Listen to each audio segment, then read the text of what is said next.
ఏ ఏ వ్యవస్థల వాళ్ళకైతే అవసరం అవుతారో అంటే మ్యానుఫ్యాక్చరింగ్ సెక్టార్లో వాళ్ళు వీళ్ళతో టైఅప్ అయ్యి ఇక్కడ అవగానే వాళ్ళు తీసుకునేటట్టు ఇక్కడ లాస్ట్ అక్కడ దానికి తగ్గట్టుగా ప్రిపేర్ అయిపోయి ఉంటారు కాబట్టి వాళ్ళు ఫైనాన్షియల్గా వెంటనే అసలు ప్రాబ్లం లేకుండా చూసుకునేటట్టు.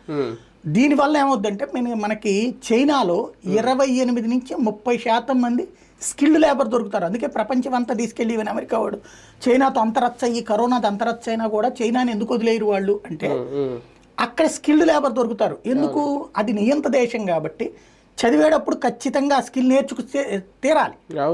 దాంట్లో అందరికీ స్కిల్ వంట పట్టదు కాబట్టి వాళ్ళు 70% మంది ఫెయిల్ అయినా 30% మంది సక్సెస్. కానీ ఇక్కడ పాయింట్ ఏంటంటే ఇదే స్కిల్ డెవలప్మెంట్, వాళ్ళలో నైపుణ్యం పెంపొందించి ఉద్యోగాలు ఇవ్వడం తప్పలేదు. ఫర్ ఎగ్జాంపుల్ నేను TV9లో చేసినప్పుడు నాతో పాటు సబ్ ఎడిటర్లు అప్రెంటిస్ మీరు అన్నట్టు వచ్చేవారు. వాళ్ళకి జీతం ఉండేది కాదు, మాతో కూర్చొని అడిగేవారు ఈ వార్త ఎలా పెట్టాలి ఎలా పెట్టాలి అని. మమ్మల్ని తీసుకుంటారు, లాస్ట్లో ఒకసారి తీసుకునేవారు, వాళ్ళని పంపించేసేవారు. కానీ ఇక్కడ వాలంటీర్లు ఆ పరిస్థితిలో లేరు. ఇప్పుడు 5,000 తీసుకొని నేను 5,000 మానుకొని మళ్ళీ నాకు శిక్షణ ఇవ్వండి, ఒక 6 నెలలు నేను ఫ్రీగా చేసి తర్వాత ఉపాధి చూపించండి అప్పుడు తీసుకుంటాను 5,000-6,000 అనే పరిస్థితిలో వాళ్ళు లేరు. వాళ్ళకి ఇప్పుడు స్కిల్ నైపుణ్యం ఇవన్నీ అంటే వాళ్ళు అంగీకరిస్తారా? ఇది కరెక్ట్? అదే అసలు స్కిల్ అది ప్రోగ్రామ్ అంటున్నా, స్కిల్ డెవలప్మెంట్ అది వాళ్ళకి అది అవును. దాన్ని తీసుకొచ్చి వీళ్ళకేమిస్తారు? వీళ్ళు ఇప్పుడు చదువుకోవడం మొదటి నుంచి బిగిన్ చేయట్లేదు కదా.